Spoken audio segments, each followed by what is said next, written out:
Hi, I'm Stephanie Wanchala and welcome to Alaska Filmmakers, a series dedicated to highlighting the many talented individuals working in the Alaska film community. Earlier this season, we talked about the importance of the grip and electric departments and the roles they play on a production.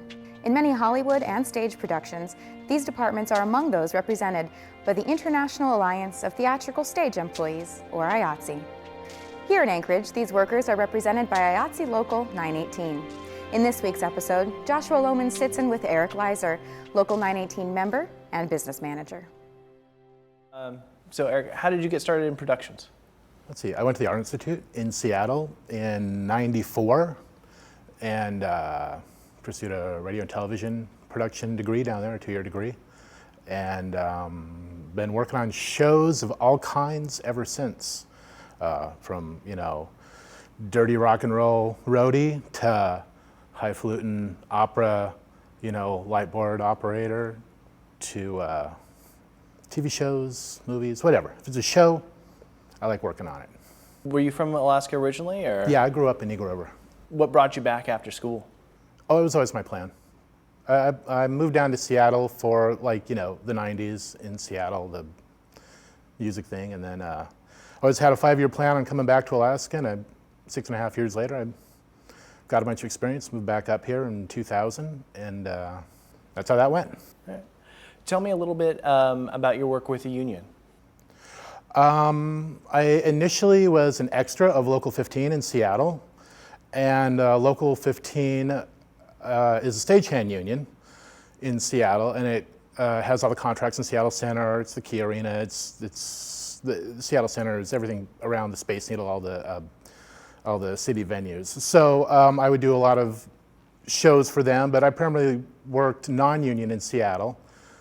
And then when I moved back to Alaska, I started working for the non-union houses here that work the shows at the Arena and the Performing Arts Center.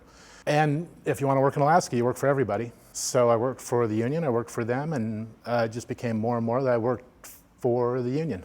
So tell me a little bit about IATSE. IATSE is it's the International Alliance of Theatrical and Stage Employees.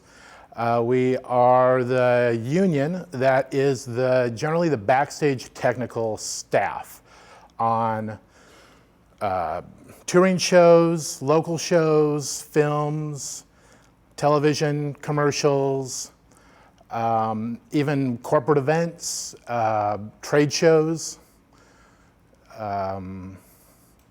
We have electricians, we have carpenters, we have grips, hair and makeup, wardrobe, craft services. We provide riggers, pretty much most everybody who works on an event in a technical aspect. What's the big benefit of working on a union set versus a non-union set? Collective bargaining. You kind of aren't by yourself. You have a voice when everybody is collectively agreeing to standards. On the movies, we have a pretty good benefit rate. And so there's annuity, there's health and welfare, there's healthcare plans, there's pensions. So what are the specific benefits of joining the local? The contracts that we have specifically to film, state that union members have preference of employment. So when a new production comes up here and I meet with the unit production manager, they will ask me for a list of our membership. They'll ask me for resumes, for qualifications. They want to see who's in our local because they're already coming under the pretext that the people who are in our local are going to be the most qualified people available. So generally they will look through our membership and hire everybody that they like, and then they won't go out of our membership to hire people until they've kind of exhausted who I've shown them or given them. So that's one benefit.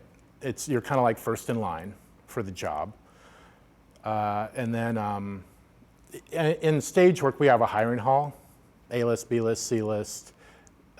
So it's like an echelon of like who gets work, depending on how long you've been a member, things like that. So that's a reason to be a member versus what we call an extra, or we have registered extras, people who we allow to be a member, have kind of like member, pseudo-member status for a month at a time, so that they can pay to be an extra for 1 month when they know that there's a big show coming, and then they'll work that show, and then they won't be registered after that. So, but film doesn't have any kind of hiring hall, any kind of status like that. It's everybody who's a member is lumped in all together all at the same time. One big thick book of resumes, one big list of people and their qualifications who are members, and they get to hire, go through and hire somebody whether they've been a member for a week or 10 years. When you first came back to Alaska, were you primarily intending on working in theater, or did you see there was much of a film program at that time when you came back? I initially went to Seattle to go to school to work, I thought, in television. And when I came back, it didn't seem like television paid as well as I thought it did. So I just worked, whatever gig I could. What kind of productions does the 918 cover locally? 918 covers, we're a combined local. We're a combined theater and studio mechanics local. And we have the jurisdiction for the entire state of Alaska. So anything that comes up here with a union contract, IATSE contract, is our jurisdiction, whether it's a film, a commercial, a Broadway show, Sesame Street at the Sullivan Arena. We cover all those. Just, because of there's not that many shows up here, to have people break apart and have separate locals yet. In Seattle, they have a stage local and they have a Northwest film local, and just because you're a member of one local doesn't make you a member of the other local. You have, one card, or you could have 2 cards and be a member of both locals. So that's kind of like the Northwest is like that. They have stage local in Seattle, stage local in Portland, stage local in Eugene, and then they have one Northwest film local, Local 48, which covers Oregon, Washington, Idaho, I think maybe Montana, and that's a film local. And then you'll get to like LA, where you'll have locals for every department in film. From craft services will have their own local. Wardrobe will have their own local. Every department will even have their own local, so they can bargain separately. But in Alaska, it's one local, one combined local, and if you work on Everybody Loves Wells or Frozen Ground or the commercials, and then you want to come in and work, you're slow, so maybe you want to come in and work a Broadway show for a couple of weeks, you can do that. Since the film incentive has really kicked back into gear, have you noticed an increase in union jobs? Oh, yeah. Wales, normally I think the entire payroll that runs through our local in a year between our 4 city contracts, and those city contracts are the Alaska Center for the Performing Arts, the Anchorage Concert Association, which is the Broadway shows and things like Katie Lang, the Anchorage Opera, and the Anchorage Symphony. Those are our 4 primary city contracts. Our normal payroll through those in a fiscal year would be, I think, probably around 500,000. And the payroll that ran through our local off of Wales was $2 million. So it's a huge bump. Our membership was, I think, around 40 people, and it's like 75 now, a year later. We usually would get 3 or 4 new members a year. So we got, 30 members, and they're still coming in. Like sometimes I feel like I'm giving out applications almost daily. And what does someone need to do if they want to be a union crew? Well, the minimum requirement that we have is it's $450 to buy into our local, and a portion of that goes to the international. And then you need a 1.5 years of residency in Alaska, and that's the minimum. We used to have, you had to work with us for 60 hours before we would accept an application. But with this new film work, we have people requesting to join all the time who've never worked with us. So we're looking at everybody. They give us the application and a check, and then we'll vote on them we'll discuss them and vote on them at the next general membership meeting, which happens monthly. And is there anything that you guys have to check for, like general competencies or anything like that for people joining the union, or? We vote on them, so it's good to have somebody come into the meeting who is a member and speak on your behalf. We've had a handful lately that not many people knew, so they had to have someone come in who was a member that they knew to just kind of like vouch for them. The international, when we submit a new application, the international does a background check on them. And that's kind of how that works. Our local is small and really expanding right now, so it's a good local to get into. Other locals, like Local 1 in New York, is near impossible to get into, and the Hollywood local is a $6,000 buy-in. So our little local it's good local. It's a good time to get into Local 918.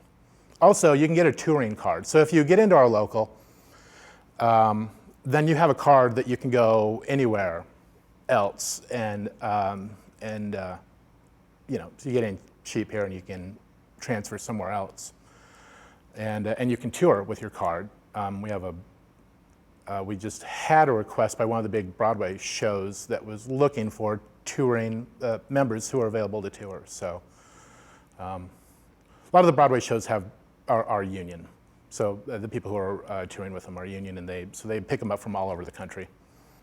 If someone was coming from Alaska and decided to permanently move outside to like New York or LA, would they have to make up that difference in that fee, or do they get to stick with that $450? It would be up to the local that they would be applying to transfer to. All the locals are different. Some of them are easier than others. We had a member just go down to Hawaii, I believe, and I think they allowed her to transfer in. We had a couple of members come up last year from Atlanta, and we just allowed them membership without paying, since they had cards in Atlanta. And do you feel there's a big benefit for productions to use union work? Oh, absolutely. Well, it should be where the highest skilled labor is.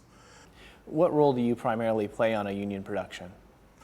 Myself, I am an electrician generally, and a rigger.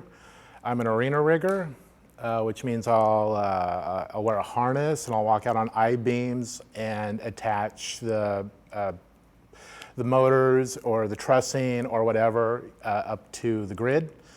Also on movies we use motors and trussing, and so you need someone who is competent, very confident to have things that are over people's heads.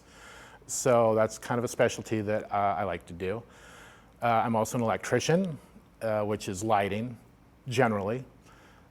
And but I'm an Alaskan, so I'm pretty mediocre at a lot of things. So those are the two things I'm a little more than mediocre in. But I'm the business agent for our local.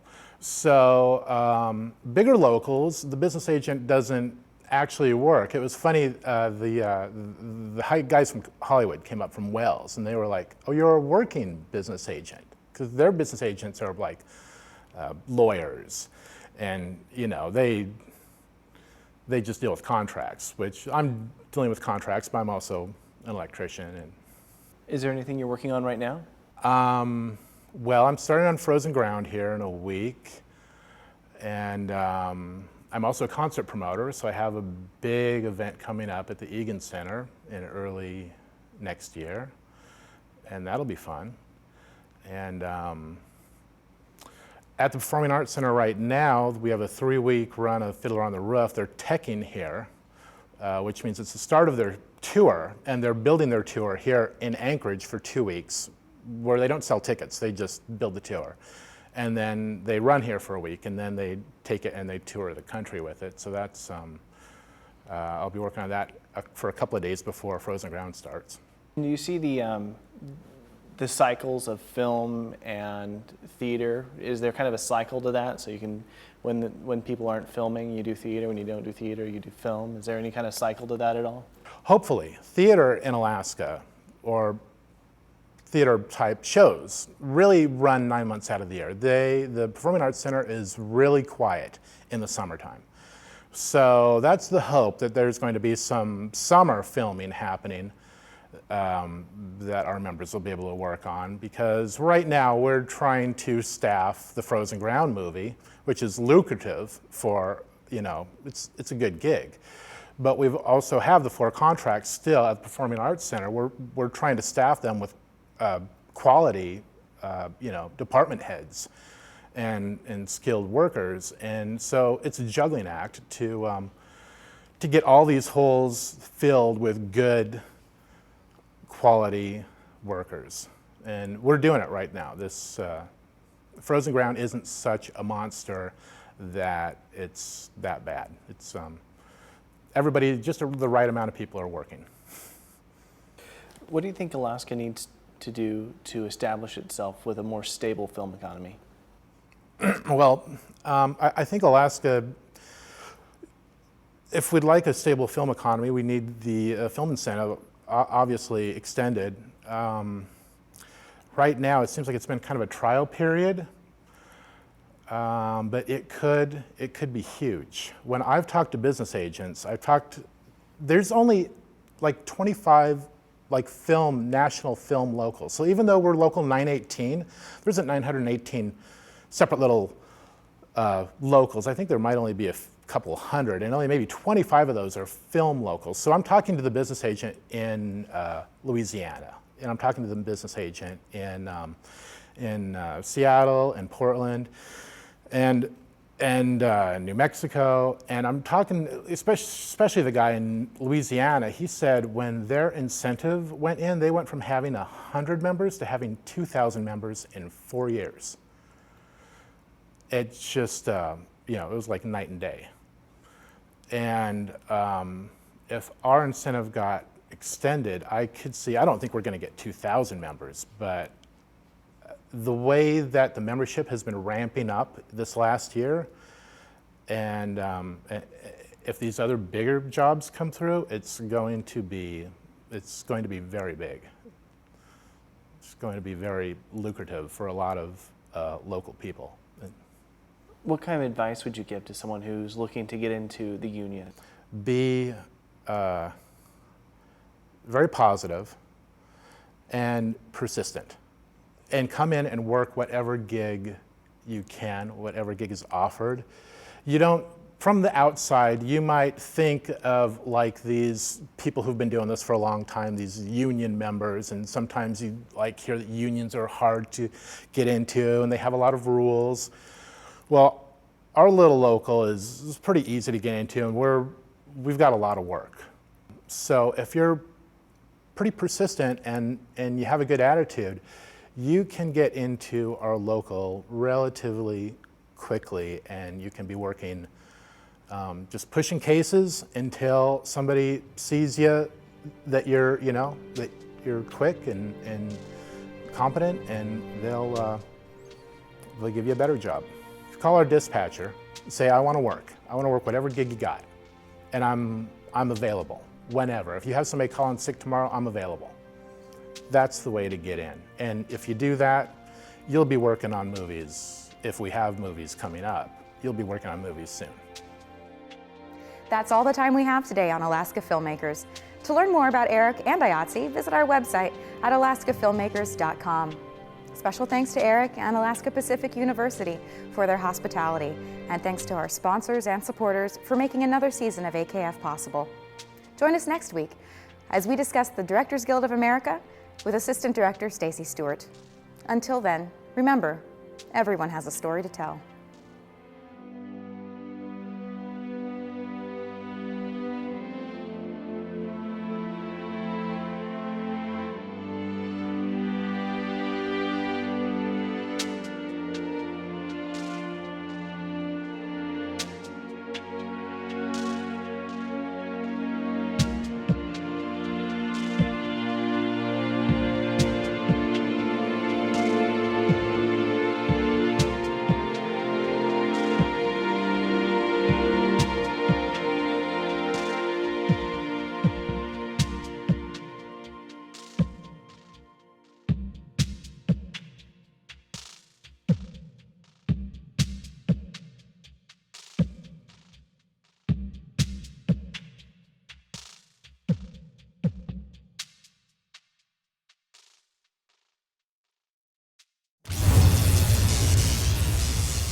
Whoop, whoop, whoop, whoop, whoop.